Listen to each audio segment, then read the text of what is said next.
શ્રી અલખધણી ગૌસેવા ગોવિંદ ભગત trust, ભગવાન શ્રી મહાવીર સ્વામી જૈન પાંજરાપોળ, દહિત્રા જીવદયા સંસ્થામાં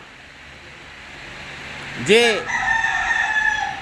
કપિલા ગૌવંશ હતી એ આજરોજ આસો સુદ 11 તારીખ 3 ઓક્ટોબર 2025ના રોજ ગૌલોકવાસ પામેલ જે સંસ્થાના તમામ સહયોગી મિત્રો, ટ્રસ્ટીગણ, સ્નેહીજનો, સ્વયંસેવકો બધાને